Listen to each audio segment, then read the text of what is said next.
Allow me fixing everything, and today I'm going to show you how to test this alternator that is being fitted to a Citroen jumper. Something that is good to know before we start: you don't need to remove the alternator from the vehicle, you just need to disconnect the battery and the positive cable and the connector here on the side. I'll show you in a second. And you need a multimeter, nice with automatic range. Okay, now you can see that the alternator is moving. That's good, it's not blocked, because it happens. Sometimes the alternator gets stuck, mechanical problem. Now we'll test the electrics. What you need to do is remove the 13mm nut from here, remove the cable, the positive wire. Don't forget to disconnect the battery.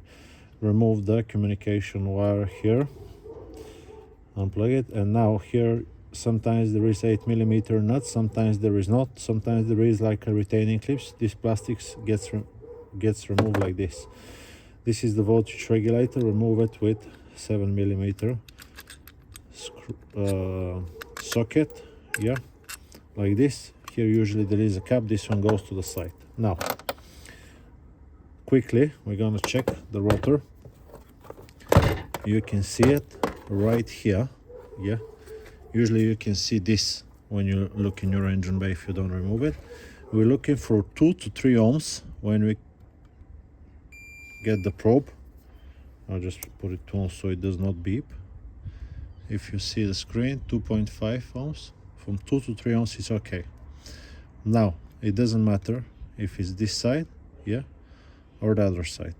So polarity is not a problem, it's just like a big wire. What we also need to check if there is continuity between the slip rings and the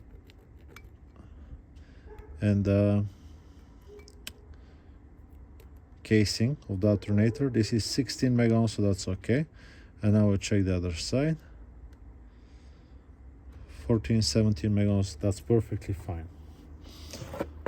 Mega ohms is a very large number, so it's like nothing. Now next thing we're going to check is the rectifier bridge. What you want to do: take the negative probe, black one, put it onto here. That's the post for the big red wires for the positive terminal, and touch here. Okay, this will check the diodes.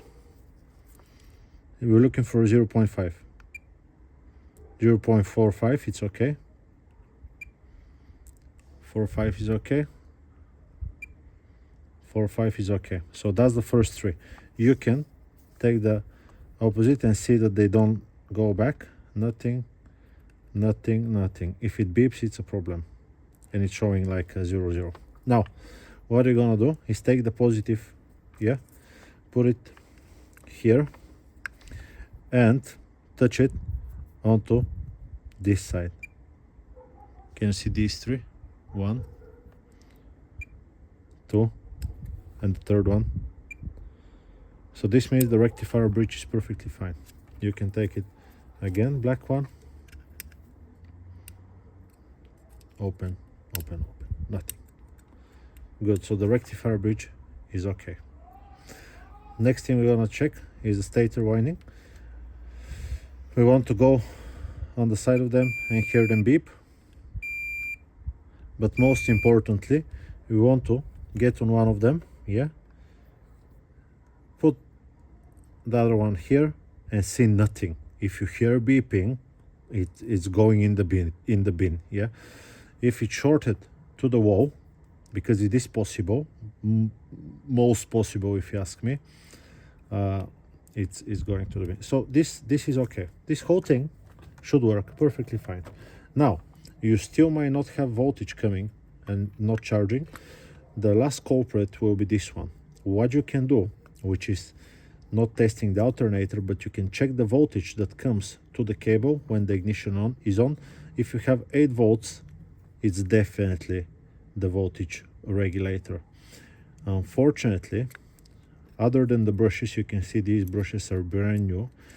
Other than the brushes, you cannot check this voltage regulator with just a multimeter. You need a bench power supply, you need a special communicating device, because some of them are different protocols. Some will expect a signal from the computer, some of them will expect a voltage between 12 and 14.8 volts and whatnot, but there is a chip inside. Yeah, there is a chip with almost like 15 wires inside, so you cannot check the voltage regulator with a multimeter. If you know a way, tell me, I'll be very happy to see.